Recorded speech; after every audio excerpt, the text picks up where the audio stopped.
As I promised last time, today I'm going to talk about artificial intelligence, or what people often call AI. For sure, artificial intelligence is a subject people tend to feel strongly about, and not just the scientific community, but sociologists and philosophers and economists, as well as the average person. And although this topic has received a lot of attention lately, in fact, AI has always been controversial. Back in the late 1970s, the workers' unions fought against the introduction of robots in car manufacturing plants because robots were putting a lot of people out of work. And you have to ask, why did the introduction of robots on assembly lines appeal to management? Of course, the bottom line is economics. Basically, the robots were more efficient and more reliable. They didn't ask for pay raises, they didn't get sick, or skip a day of work to watch the World Cup final, right? Well, how quickly things change. Today, we don't give robots in manufacturing plants a second thought. They're part of our culture now.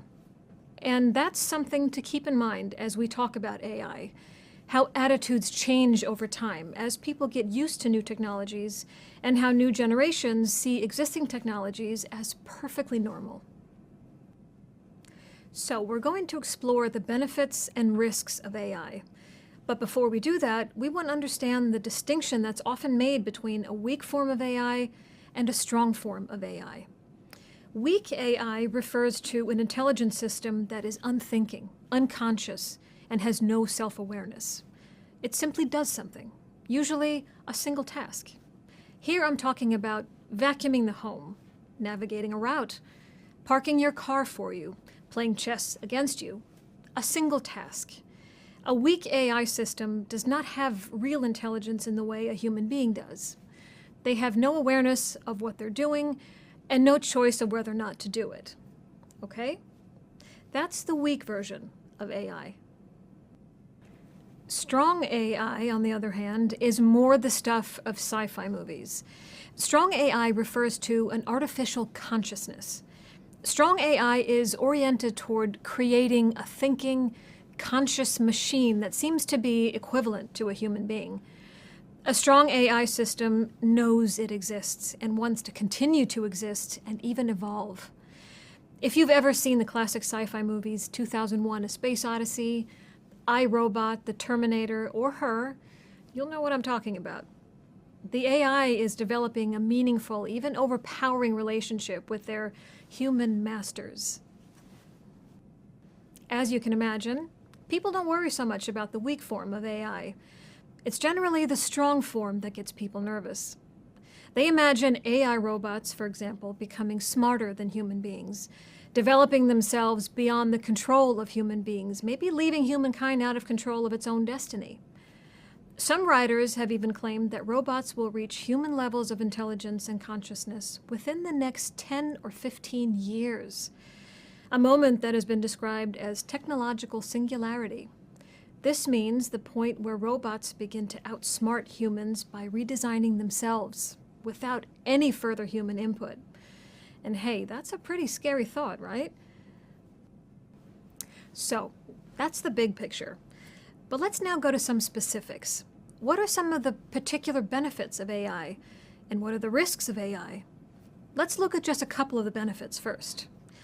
The first advantage I'd like to mention is the ability of AI-driven machines to deal with difficult, complex, and dangerous tasks that are currently done by humans.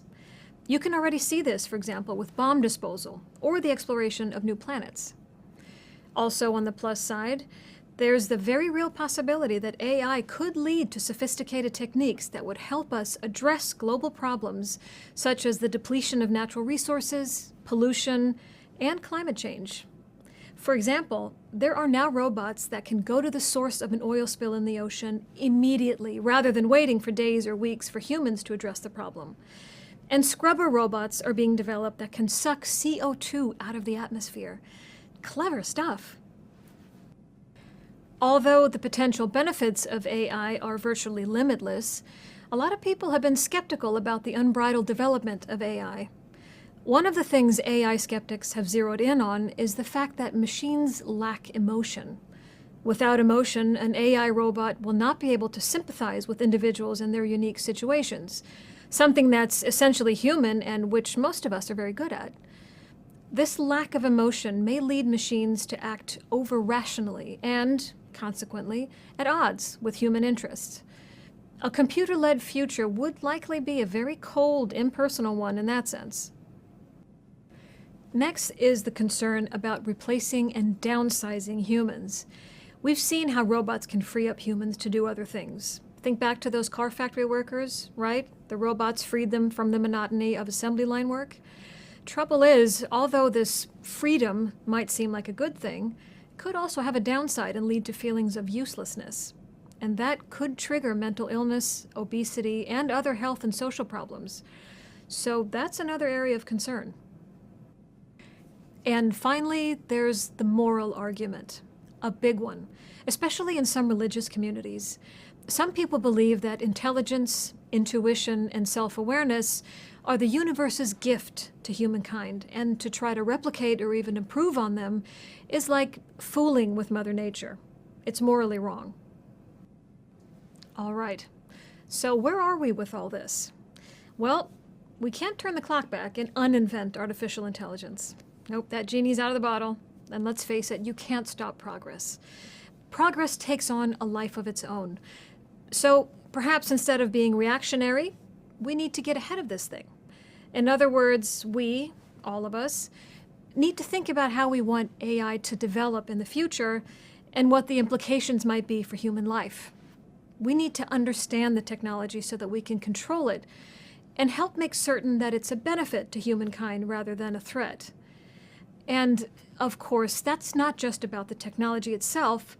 It's also about being responsible as human beings in how we use it. And that's a topic we'll deal with next time. Hi everybody. So I guess I'm the group leader today. So we're trying to discuss AI, pros and cons, okay? Right. So I think there are a lot of Wait a things- second, Ben.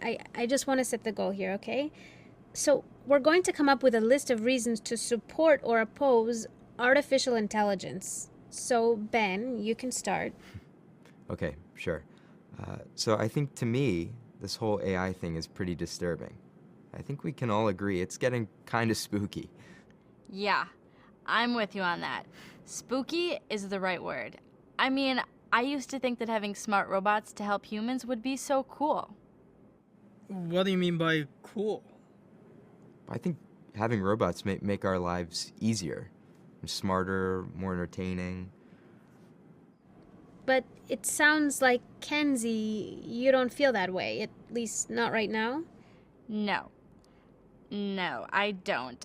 After listening to that lecture, I'm not sure that being surrounded by intelligent machines is such a good idea.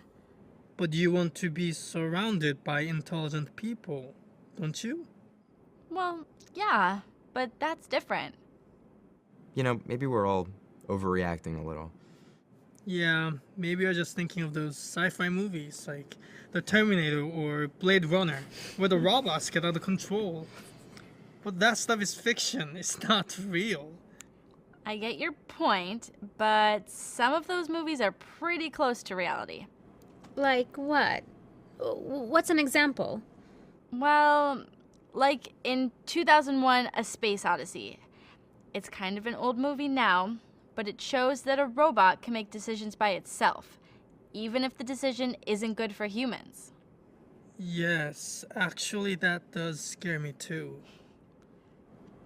Okay, so we can say this. One reason to oppose AI is that AI robots can make decisions that are bad for people. Okay? Any other reasons to oppose AI?